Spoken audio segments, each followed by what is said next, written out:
রাতের আকাশে তাকিয়ে কি ভাবেন, কি দেখেন? হাজারো তারা মিটিমিটি করে, মনে হয় যেন কালো মখমলে ছড়ানো হীরের টুকরো। আসলে এই চেহারা পুরোপুরি সত্যি নয়।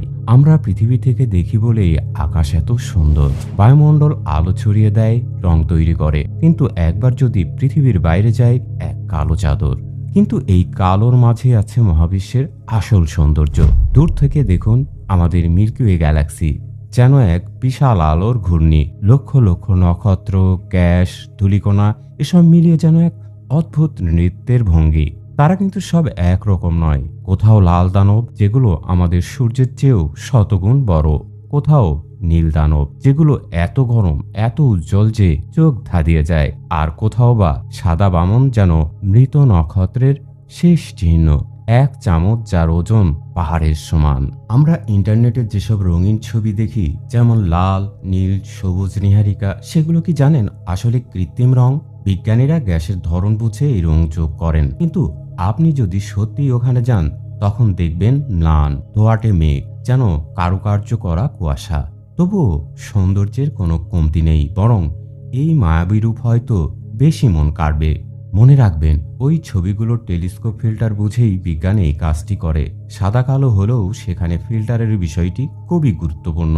সব ছবি কৃত্রিম রঙের নয়। কিছু ছবি সত্যিকারের দৃশ্যমান আলোর রঙেও তোলা হয়, তবে দীর্ঘ এক্সপোজার হয় সেগুলো আমাদের চোখের চেয়ে বেশি উজ্জ্বল ও রঙিন লাগে। এখন আসি সবচেয়ে রহস্যময় প্রসঙ্গে। আমরা যা দেখি, যেমন তারা, গ্যালাক্সি, গ্রহ, এসব মিলিয়ে মহাবিশ্বের মাত্র 5%। বাকি 95% আমরা দেখতেই পাই না। 27% হলো ডার্ক ম্যাটার। একে দেখা যায় না, ছোঁয়া যায় না, কিন্তু এর মধ্যাকর্ষণ গ্যালাক্সিগুলোকে ধরে রাখে, যেন তারা ছিটকে না পড়ে। 68% ডার্ক এনার্জি, একটা রহস্যময় শক্তি যা মহাবিশ্বকে ক্রমাগত প্রসারিত করছে, যেন কেউ একটা বেলুন ক্রমাগত ফুলিয়ে চলেছে। মহাবিশ্বের সবচেয়ে মজার ব্যাপার কি জানেন? এটা একটা টাইম মেশিন। আপনি যখন দূরের কোনো তারা বা গ্যালাক্সির দিকে তাকান, আপনি আসলে তার অতীত দেখছেন। কোনো গ্যালাক্সি যদি 10 বিলিয়ন আলোকবর্ষ দূরের হয়, তার মানে ওই গ্যালাক্সি থেকে আলো এসে আমাদের চোখে পৌঁছাতে 10 মিলিয়ন বছর লেগেছে।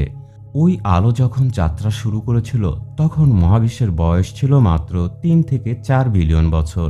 আমরা দেখছি সেটা আসলে মহাবিশ্বের শৈশব।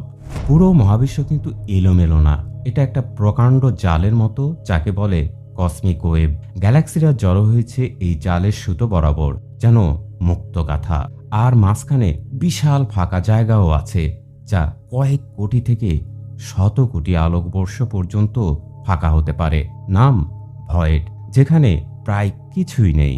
মহাবিশ্বের আসল চেহারা হয়তো আমরা পুরোপুরি জানতে পারবো না, কিন্তু এই না জানাটাই তো আমাদের এগিয়ে নিয়ে চলে, প্রশ্ন করতে শেখায়, স্বপ্ন দেখতে শেখায়। মহাবিশ্বের গল্প জানা উচিত, কারণ ওটাই আমাদের পরিচয়ের অপরিহার্য অংশ।